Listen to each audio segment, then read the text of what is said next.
welcome everybody. Happy holidays. Happy post-prandial Thanksgiving feast. Happy holidays to come and happy end of 2020, right? Everyone has awesome Zoom manners. I see that pretty much everybody has their mute on. So please remember to be in mute unless you're asking a question or answering a question. And I guess I'll start by asking a few people to say hello and tell us what they're drinking. Alan, I see you swirling something from where you are in Houston. So why don't you go and unmute yourself and share with us what you're drinking tonight? Okay, yeah, this is an interesting one. It's a very small producer located in Hood River, Oregon, Marchese, and this is his Nebbiolo. Oh, nice. Yeah, that's so cool. And we Italian tonight, so I mean, it was right in line. How common is it for Oregon winemakers to be doing Italian varietals? Well, it actually, he sources from the Columbia Valley. So he sources from north of the river in Washington. Yeah. Yeah. And then he produces right in Hood River, Oregon. So yeah, very small. That's a super fun one. Well done. All right. I guess I can randomly call. Everyone has their camera off, so I don't know who's swirling around. Steve, what do you have tonight? Do you want to unmute yourself and share what you've got? There we go. Got it. There you go. Actually, we are drinking, Mary and I are drinking your Tory Hill. Well, props to that. Thank you. We just said, well, we're having pasta tonight when we said this one would be a good one to go with the pasta. So we're drinking. This is the first one we've opened, and it's delicious. Oh, thank you. It is aromatic. It's just classic Russian River with that pretty red fruit and sort of the floral and the warm baking spices. So thank you for opening my wine. Always appreciate it. All right. The other person I see actively swirling is Mike. What do you have open over there? I actually have a 2014 Brian Arden Cab Franc from Napa Valley. They're located up in Calistoga, and just a small producer, family owned. Beautiful aromatics. We had turkey tacos tonight, and so I needed something to kind of balance against the spiciness of that, but loving it. We've been drinking a lot of your wine too, so. Oh, thank you. So here's the question. Is that the last, does that close out the Thanksgiving leftovers? Oh, this was ground turkey. We've been we celebrated the week before, the Saturday before Thanksgiving with our kids. Okay. So, yeah, so we've long been past that. Nice. All right. Well, Ivan, you have not joined us for a Zoom session before, so why don't you go ahead and unmute and be the last person to share with us what you're drinking? I'm actually drinking a, and thank you, I'm glad to be here. I'm drinking a 2016 Casada Vineyard Zin from Jeff Cohn, JC, who's down in, Oakland, Alameda. I sort of periodically dip into the stash downstairs. As you know, Kerith, we have just ordered a bunch of your rock piles in, which I'm hesitating to open because I know I'll drink them all if I open them. So I want to let them cellar a little bit. So looking forward to that. Awesome. Thank you. And how's the weather out there on the East Coast? We hear you guys are getting slammed. Yeah, actually, we got lots of rain the other day. Today it snowed, but not like sticking at all. I'm up in Western Mass, but it'll get there. Luckily I don't really have to go anywhere, so it'll be okay. Right. I guess that's the upside of shelter, is that there'll be fewer people driving through the slush.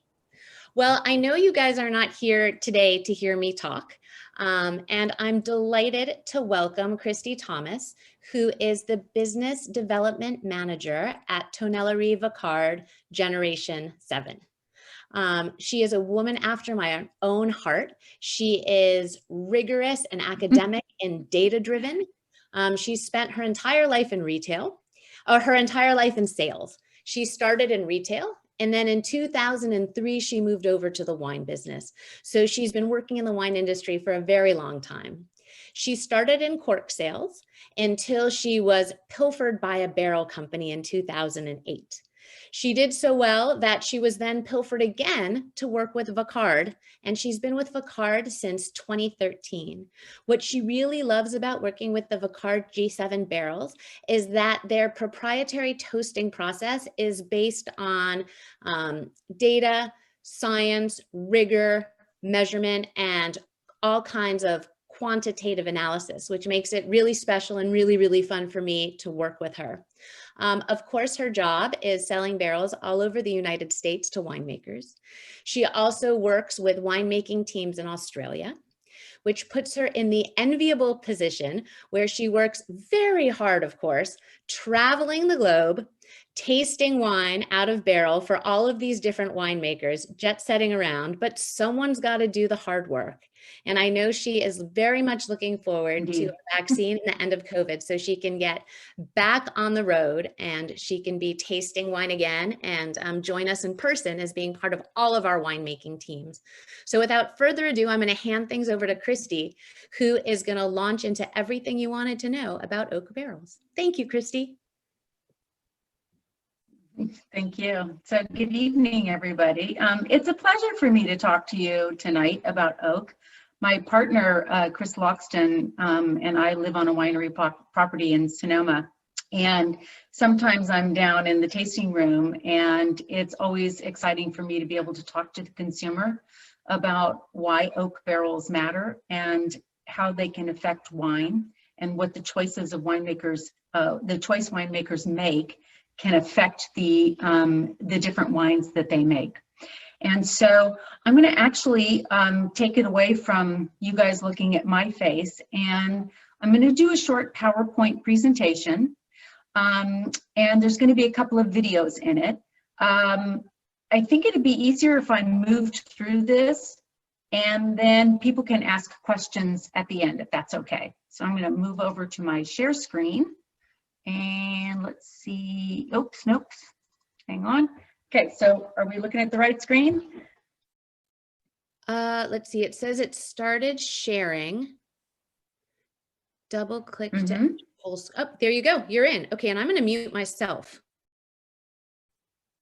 Perfect. Okie doke.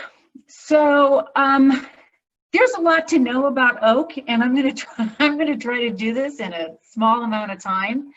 And I don't want to get too technical because we can really get into the weeds, but I think I want to give you an overview of not only where the wood comes from, but how barrels are coopered, why they're different, and we'll hit some of the main topics.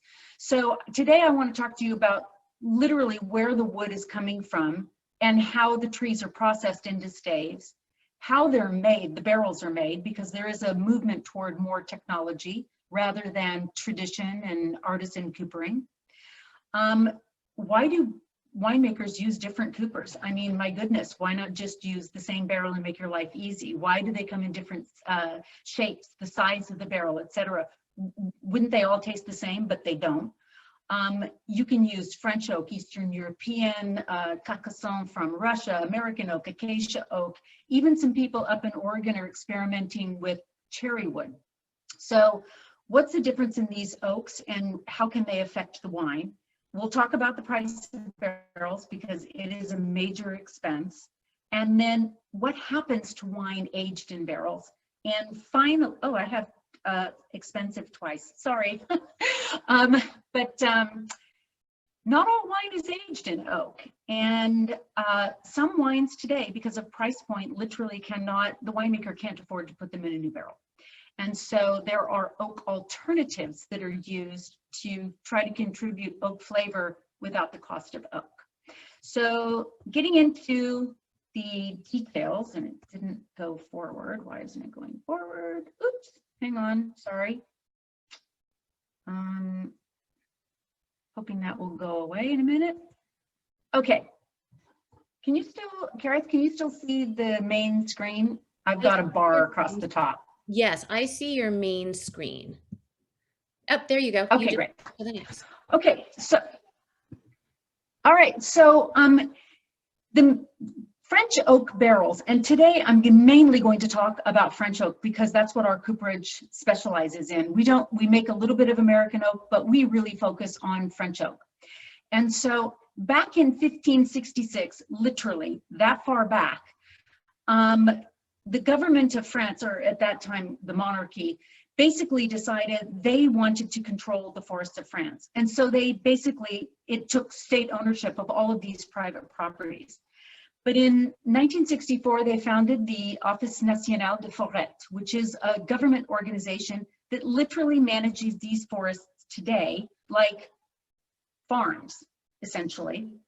And so most of the forested area of France is controlled by the ONF, but you still have some private forests, and they do harvest wood from the private forests. And it is a major employer in France. And it's enormous. The forests of France cover an enormous part of the country. And so this is part of France's culture. Anyone can go into the forests of France. You can hike, you can camp, you can go hunting, fishing, just taking a walk. Anyone can go into these forests, even though they are actively being managed so that the wood can be sold eventually. So I see what's happening, Kerith. There's a pause when I hit forward. I have to get used to the pause. So how do you get this wood? And the wood in France is literally sold by auction. And so anyone can go ahead and request a catalog of the lots that are going to be sold. Within those forests of France, each individual domain will issue their own catalog twice a year to say, these are the lots of trees that we are going to put up for auction. And the catalog has all of the detailed information about that lot of wood. And it could be 2 hectares, it could be 10 hectares, 20 hectares. Each individual lot is assessed differently. And as a buyer, for instance, Jean-Charles Vicard, the cooperage owner, and his wood buyer would go to the lots that they're interested in, inspect the lots, check the trees, and determine how much they would pay for this lot of wood. Because not every tree in a lot is going to be auctioned. They have to go and look at the actual trees that have been marked. And the auction itself is electronic and it's unbelievably fast. So you come prepared. You have lot number 1675, you want to bid 200,000 euros for that lot. When that number comes up on the board, you have less than 30 seconds to enter that bid into the auction database. And it stops at 31 seconds. And within about another 15 seconds, they put up the highest price. They move on to the next lot, one and done. You either got it or you didn't. So the price of wood has been going up exponentially because people are so desperate to get wood, they're just bidding up in the hopes that they'll get the auction lot. So it's not like Sotheby's where you hear, you know, I bid this, one and done. So it goes very, very quickly. So with these auctions of lots, you have to go in and cut down the trees, or you have to request that the government of France do it for you. If you cut the trees belong to you in total, branches, etc. And you can sell those branches for firewood or whatever. If the government cuts it for you, they take all the branches and deal with that, and they give you only the tree trunk. And you can see in this little picture to the right, these are trees that have been felled by the government of France, individual trees in this instance, and they are individually for sale. So you can drive along and go, you know, I'll take this one and that one and that one. So that's how coopers get the trees that they're going to be making into barrels. So I'm going to show you a little bit of a video now on, this happens to be Tronçais, and Tronçais is known as one of the most famous forests for barrels. And the reason why is Tronçais is generally populated with one of 2 species of French oak trees. This particular species that grows in Tronçais tends to be extremely tight grain, very, very tall, very, very high quality wood. And so the wood here is highly coveted. There's a joke in the industry that there is probably 50 times more Francais barrels sold than actually there are trees in the forest. So there might be a little bit of fudging going on in the cooperage industry in that one. But Francais is one of the most famous forests. And so, let me get rid of my little music. That's in the background. So what this video shows you is from the beginning, we seed the forest. They go in and they actually reseed the forest after it's been cut. And you can see the evolution of the forest here as the trees are growing nice and straight and tall. When it gets to this point, this is at about 100 years, they start cleaning up at the base of the trees. So when it's auctioned, it looks like this. So you can see this is highly managed. Doesn't look like a wild forest in what we would think of. But each tree is given its own individual space, light, etc. So here you can see this tree has been marked for sale, and the tree next to it has been marked for sale as well. So these trees will be cut down. Even though they grew side by side and they're both the same species, they don't look alike. So individual trees in the forest are going to yield different characteristics, just like anything. And so what the cooper and his buyer have to do is they go in and they core sample these trees. They're looking to see the health of the tree by pulling out a core sample. And they'll measure the tree and decide where they want to make the cut. Jean-Charles Vicard here is looking at the auction book. That's what the book looks like. And they're taking measurements on whether or not, or how much wood they can get out of each one of these trees. This would, of course, been before the auction happens. And so they'd make their calculation. And here's a lot of a forest lot that is going to be harvested. The harvest happens in the fall, before the winter rains, and you can harvest in the spring after the winter rains.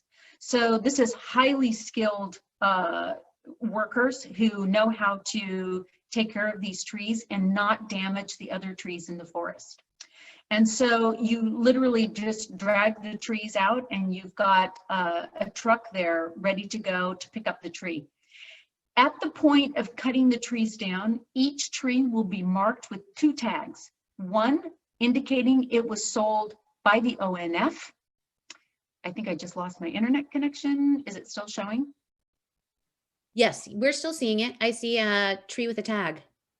Okay, but my video, hang on. Oh, actually, the video stopped. That was the end of the video, sorry. So you can see our tag on that tree that says Vicard. That means that was our log, we've marked it. In addition to that, there will be an ONF tag on there, and each one of those will have a barcode. We will be able to trace the wood.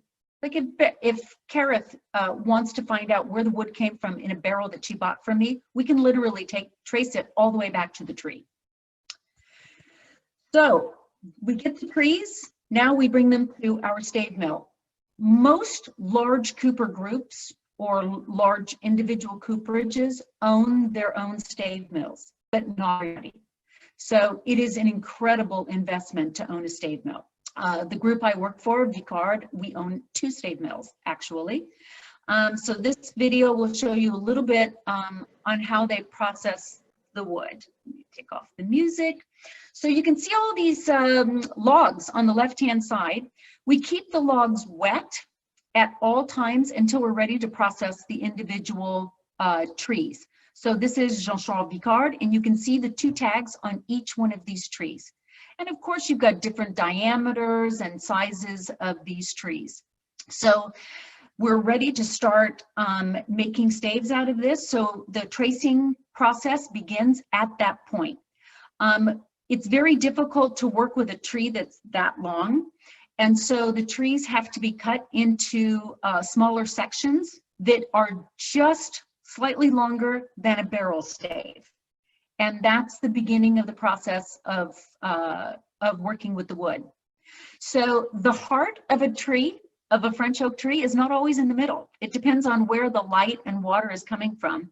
So it's important for us to mark the heart of the tree. And as you can see, the center of a French oak is actually pink. So the computer is telling us where the heart of the tree is and where to begin splitting the wood. French oak is always split along the grain. American oak is quarter sawn against the grain. The computer laser is telling us where to take the next splits to get the maximum amount of staves out of each one of these pieces of wood. Once they've split the wood into quarters, the wood is moved into the actual processing section of the stave mill, and everything is done like a video game with laser guided equipment, because again, this is incredibly expensive investment, and we need to make sure we're maximizing every single cut that we can, and we minimize the amount of waste that we generate. But I also want to state at this point, nothing is actually wasted.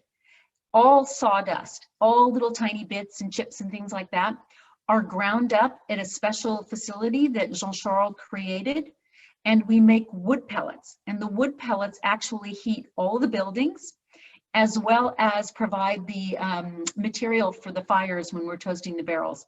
If they're large chunks of wood, they're sold to secondary markets for wood, ceiling tiles or other industries, but nothing in these trees is wasted, nothing. So this process is just cutting staves. We'll cut staves for the body of the barrel as well as staves for the head of the barrel. And the coopers at this point are looking for any flaws along the wood, and they'll mark it if they see a flaw. They might have to cut that little piece in half, and that would go into wood for a head, which is smaller.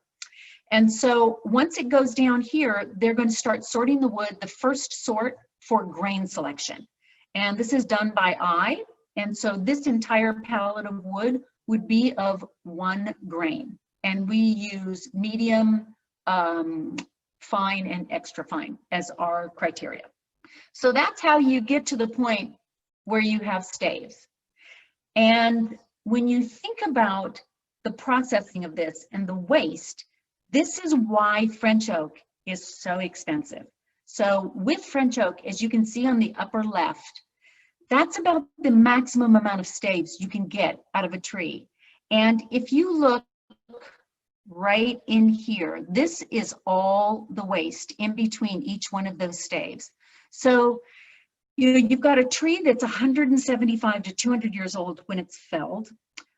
You have to split along the grain, and the reason we split along the grain is we don't cut through the medullary rays, and so we don't leak, the barrels don't leak. But you've got so much waste that you can only get about 4 to 5 barrels worth of staves out of each one of these trees. So it's heartbreaking in a way, because it's an enormous tree, but you just don't get that many staves out of it. So today, French oak barrels range around 750 to 1,200 euros per barrel. So in terms of a winemaker, this is one of the biggest capital investments they make on an annual basis. Grapes and barrels, very, very expensive.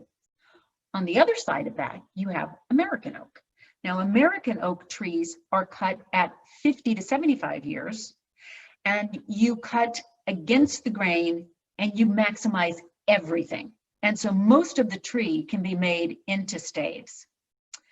So you have very high yield, and an American oak barrel costs half of a French oak. It's about $500 to $600, not euros. Doing good so far, everybody? I hope.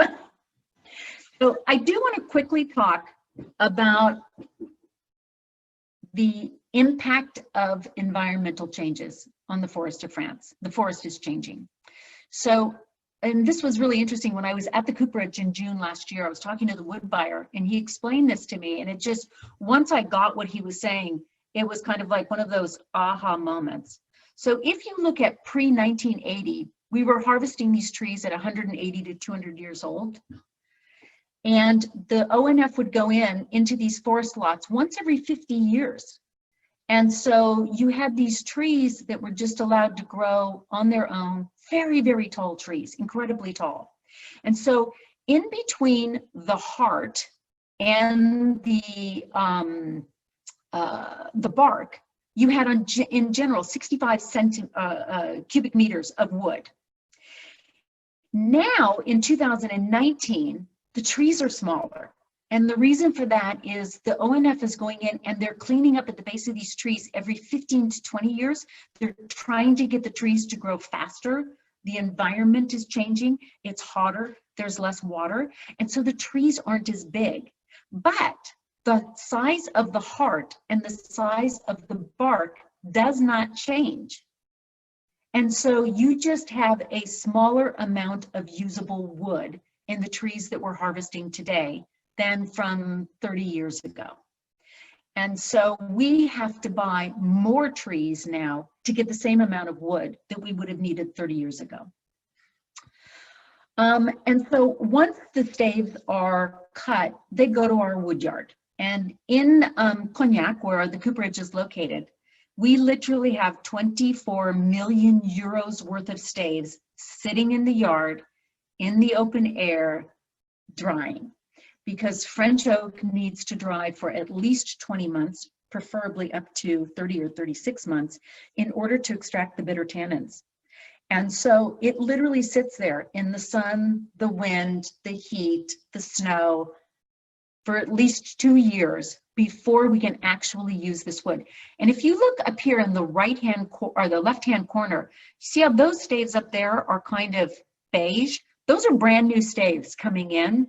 And this in the center is what the staves look like after a couple of years of aging. If our cooperage was located in Burgundy, the staves would taste different than they do in Cognac. If they were aged up in the northern part of France, the environment has an enormous impact on the flavor of the wood because there are different microbes in the environment that are contributing characteristics to the wood. And so there's, you know, a feeling in the wine industry, oh, you know, for my Burgundian barrels or for my Chardonnay and Pinot, I only want to use Burgundy coopers. A lot of that began because there was a specific flavor profile in Burgundy from their wood. But where you age the wood will make a difference in the flavor of the barrel. So when you talk about making a barrel, the first thing you need to do is you need to bend the wood, because everybody knows what the shape of the barrel is. Well, you saw those staves, the staves are straight. So in order to bend a barrel, you need water and heat. And so most coopers will do one of three things. They will either bend it using fire, and they'll take water and they'll spray the inside of the barrel while they're preheating the wood. And what they're doing is they're trying to shape it so that they can get the top hoop on. Or they might use hot steam to bend it. Or they'll dip it in water, in really, really hot water, and submerge the barrel. And that way they can bend the wood and get the hoop on. When you toast a barrel, 95% of coopers use open pot toasting. And so you can see here in the lower left, this is a barrel being toasted over an open fire. And here in the middle are the toasting pots waiting for barrels to go on top of them. Every cooper uses a different size toasting pot. Some are tall, some are wide. Each cooper has their own recipe. A medium barrel is going to be 30 minutes. You know, medium plus would be 40. I want the flame to be this high. Some coopers use thermometers pointed at the outside of the barrel to try to get a temperature reading. This is artisan coopering. This is tradition. And so the joke in the industry used to be that a medium toast was, you know, 1 Gauloise and a medium plus was 2. I mean, so there wasn't a lot of technology involved in this. This was simply artisan. I'll teach you, you teach him, you teach his grandson. Spirit barrels are different. Spirit barrels are literally set on fire. They want them to be charred black on the inside for that spirit character. Wine barrels, you can still see the grain of the wood. The wood looks range anywhere from like blonde to caramely, but spirit barrels, they're black on the inside. So you want that characteristic in your spirit barrels. So Vicard is different. Vicard does not toast barrels in the traditional way. So this is how we do it. And Jean-Charles Vicard created all of this. He got the idea one day, why are we burning the wood? Why don't we think about cooking the wood to get a better result? So everything that he created is trying to preserve the initial character of the wood. So when we bend a barrel, the cooper will assemble the rows on the bending plate, and the cable can tighten only to a certain point before the staves might crack. So we do need heat and moisture. But Jean-Charles created this steam chamber that comes over the barrel, and in 4 minutes, it is warm enough and moist enough in there for us to get the top hoop on, because that's all we want to do. But we've chemically analyzed the wood before and after our bending, and it is unchanged. So this is quite unique in the industry. Most people bend with steam for 25, 30 minutes. We're doing it for 4 minutes. So then the barrel comes into the toasting room, and this is unlike most coopers also. You have 60 individual toasting units. Each one is controlled by a computer. So we've eliminated the human element during the toasting. So the cooper will scan the barcode. The toasting profile, this one was a long, medium, plus. He checks it on there. He puts the barrel inside of an individual toasting unit. He presses start and walks away. And a computer takes over the entire toasting system. So our little toasting pot, remember how I told you none of our wood goes to waste? There are those little wood chips. That's all the sawdust from making our staves. And it's a little bit like a Traeger wood stove. And so this material is being fed in with an auger, and we blow a fan. A fan is blowing air in to feed the flame. And so we could have used electricity, we could have used gas, but we have sawdust from our stave mills, so use it. The barrel sits on a rotating plate, and the next step, we cover the flame. So we're using radiant heat to toast a barrel, not direct contact with flame. If you have direct contact with flame, you sear the wood, it stops the penetration of the toast, and the toast only goes in a couple of centimeters. With radiant heat, you don't sear the wood, and the toast penetrates more than 50% of the way through the stave. So during the toasting, the cooper can look at the toasting temperature, and you can see it's very, very even, because we've got an infrared thermometer measuring the temperature inside the barrel, and it is controlling the auger by computer. And so if we tell the computer toast this barrel at 180 degrees Celsius for 32 minutes, it will do exactly that and stop. So here you've got a reproducible character that was previously unavailable in the coopering industry. So it's a lot of advancement, an enormous investment. The toasting room cost Jean-Charles Vicard almost 6 million euro to build, but it's taken coopering to a whole new level. And then the final piece, and this is what Kerith buys for her wines, is we scan every single stave using near-infrared spectroscopy, and we measure the amount of tannin in the wood. Most coopers, their only criteria is the width of the grain. We've taken it to the next level. So we understood that tannins are controlling flavor profiles in the wine. And so the only way to measure the tannin is using this technology. And so this is what 45,000 staves looks like after scanning. So for those scientists out there, because I heard there's a few of you, you can see how broad this is. And what each one of these points is just showing you where it fell on the tannin spectrum. And of course, there is this wide band in the center. So our barrels are made between these 3 bands in the center: low, medium, and high. And what we found over time is those levels of tannin are coinciding with flavor profiles: fruitiness, structure, toasted notes.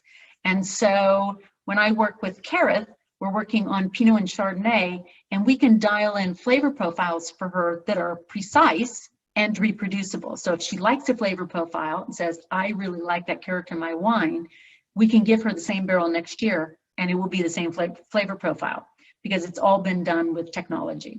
Whereas a traditional cooper will hope that it's the same flavor profile, because they're not controlling for any of these characteristics. They're doing more of an artisan traditional style of coopering. So a lot to process. Let me just stop the share. But I hope it gave you kind of an overview of what coopering is like today and how things are changing. Technology is changing things. And it looks like Steve is going, oh my God, that was too much. Christy, that was amazing. Thank you. This is the best So Zoom presentation we've I'm ever glad you done. liked it. So we've definitely had some questions in the chat box, and I saw the first one came from Mike. Mike, if your question wasn't answered, do you want to go ahead and unmute and ask your question? Sure. You were talking about the fact that they're aging, or they're trying to harvest the trees much more young than they did previously. Sooner. If the trees were allowed to grow to 180 to 200 years old, would they achieve the same size as they did previously? Or are you saying that they would not grow to that same size at that point in time? They would if we were still farming the forest the way we used to. So they would be allowed to grow bigger and taller. But, Okay. you know, the other night, Chris and I watched a program on rebuilding Notre Dame. Those trees that they used for Notre Dame, those don't exist anymore in the forests of France. You cannot find trees of that diameter anymore to rebuild the roof timbers of Notre Dame. And so could we get there if we left these trees alone? Yes, you could. But this is a business, and the government of France, this is part of their GDP. And so they're trying to find ways to make money sooner. And so now the average harvest time is dropped to about 150 to 175 years. And I appreciate that. I guess the question I have, the real genesis of that is, it comes across sometimes that that's a climate change issue. And I don't think that that's a climate change issue as much as it is a capitalism issue. You know, and I fully appreciate, I'm a man, you know, I understand you gotta harvest when you can and try to speed it up. I like the fact that they've spaced them out and they're giving them their own space and all that. I think that certainly contributes to the ability to produce better quality product sooner. But you know, I just wanted to make sure that everybody understands it's not because of climate change that the trees are smaller. It's because we're harvesting them much sooner. If you let them grow, they would still achieve that or somewhere close to that. Is that correct? Well, there's one part of it that I didn't cover. There are two species of trees. There's Quercus robur and Pedunculate. Pedunculate is the tree that grows in Trançais, and they tend to be very tall and straight. They grow very, very well in stressed conditions. So they don't mind it if they're water stressed or something like that. They still grow, but they grow slowly. The other tree grows, it needs a lot of water, a lot of light. It needs rich soils to be able to grow. Those trees are suffering because it's hotter, it's drier, and possibly the soils don't have the same nutrition level. So the two different trees will respond differently to different climatic influences. So, but that was getting into even more detail. So I deleted that slide at the last minute, Kerith. Thank you. Alan, did you have questions? I just, let me look. There was, the measurement of tannin in the wood, without going into the deep dive. Is tannin a chemical compound that you can actually pick up through some sort of that spectroscopy, or how does that work without going into too much into the science? Right. So the near infrared is penetrating a portion of the way through the wood. It is measuring elagotannin. That is the only compound that it's measuring, is elagotannin. And elagotannins coincide with different other chemical compounds coming from the lignin and the cellulose in the tree. Tannins are hydrosoluble. They are pulled out of the wood in the presence of water. So during the bending process of the wood, you lose tannin. If you toast a barrel, you lose tannin. And so they're degraded during the toasting process and the bending process and the aging process. The other compounds in the wood are not degradable, but they are changed in the presence of heat. But the level of tannin will coincide with the level of chemicals that give you toasted notes. So it's two different parts of the tree that are impacting Kerith's wine. Thank you. Sorry for the left brain question, but that's the engineer in me. I warned Christy. Oh, we that's had a lot fine. of engineers and scientists in the crowd. Let's see. We have a question about. We have some props for you. More science than some of my medical conferences from Ivan. Paul has a question about recouping a used barrel. So is your question about like cleaning and retoasting the inside or adding new staves? Paul, do you want to unmute and share your question? Sure. So for our massive Malbec operation, we use one barrel and I replace it every 3 years. And it's kind of painful to throw away the old barrel, given how expensive they are. So I have a wood shop. Is it possible to recoup these things?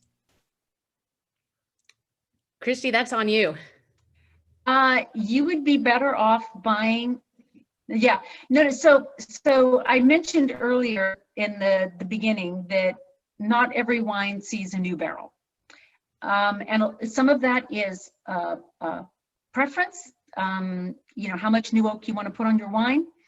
But that doesn't mean you can't use a barrel. I've tasted port out of barrels in Portugal. The barrels are over 100 years old and they're still watertight. They're still serviceable. If you take care of your barrel, you can use it for over 100 years, but it's not going to give you any flavor. So the best way to think of oak is a tea bag. The first time you use it, you get maximum oak influence. The second time, you get maybe 60 or 70% oak impact. By the third time you use it, you're down to maybe 10 or 15% of oak impact. And by the fourth time, we call it neutral oak. And that doesn't mean you can't use it. It just means you're not getting any flavor. So what I recommend people who are making, you know, home winemakers might be making a barrel or two of wine. Buy oak adjuncts. So these are pieces of French oak trees that we're not selling stave. We're basically selling a piece of wood that we can go ahead and insert into a barrel, and you get that new oak flavor, but you keep that barrel, keep using it. And that's a really cost-effective way. You can put 3 or 4 barrel inserts in there and a nice amount of new oak flavor for under 50 bucks. Totally. And I would add to that, Paul, that there's that was my dog yelping in the back, sorry. I would add to that there's like a full range of oak adjuncts that can be used that range from actually there's sort of these little, you know, powders that you can add that are dissolvable right away. There are balls, companies that, you know, turn them into these balls, and that wood, I think one of the companies uses Taranso's leftover wood. There's staves that are full staves. There's partial staves. There's chips. So there's a whole range of things that you can add. And if you were to buy the full staves, you can buy those in every variety of toast, just like you would a barrel. You can buy heavy toast staves, light toast staves, American toast staves. And then if you have your own wood workshop, you just need to put them into slices and cut them in half or in thirds so that you can slide them through the bung. So that's another cost-effective way that you can amp up the organoleptic profile of a used barrel. Let's see. In general, questions. if a wine sells, if a wine sells for under $24 a bottle, chances are it's not seeing a new barrel. They're using oak adjuncts because it just doesn't pencil out for the winery. Yep. Did I interrupt somebody with a question? No, I'm just feeding them to you. Let's see, you answered the life cycle of the barrel. People are really interested in the heads and the tops and the bottoms of the barrels and the wood composition for heads and toasted heads.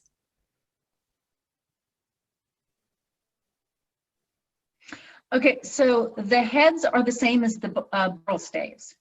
And if it's a reputable cooper, they are cutting head staves along with side staves.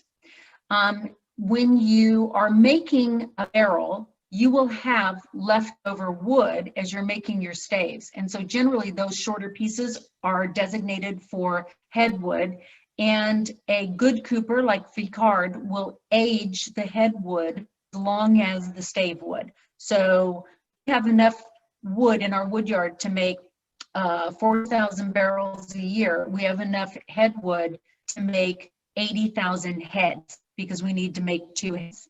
And so it is exactly the same wood. You can say, I would like a hybrid barrel where I want a French oak body and an American oak head. That's, I have customers that buy French oak body and acacia heads because they want that acacia character. So different woods give you different flavors.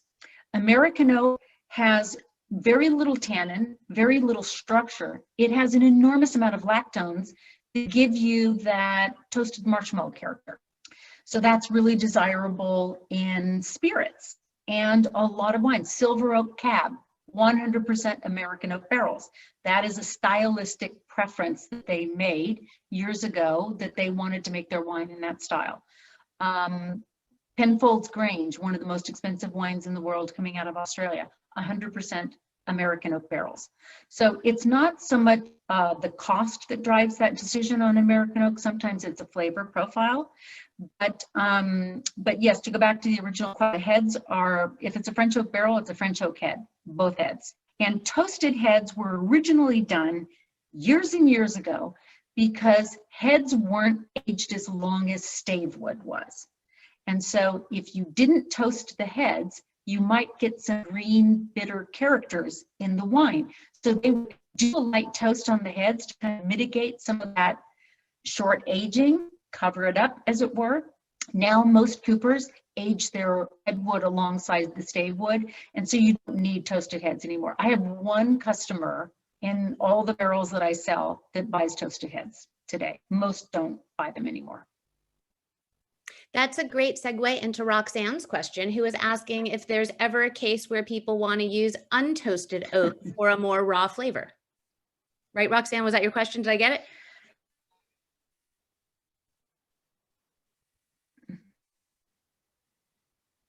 Yeah. Go ahead. So there is a trend toward less toast. That's a trend that's been going for the last, I would say, 5 to 8 years. Winemakers are realizing the lower the toast, the more fruity the wine.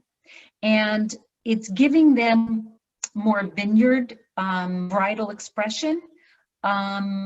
They're not masking things with just this heavy toasted character.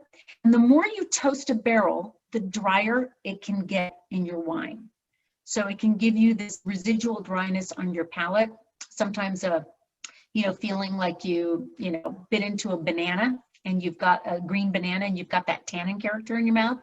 And so if you over toast wood, you can really get a dry finish on the wine. And so winemakers worldwide are pulling back on the amount of toast that they're using in their wines, and they're trying to lower it.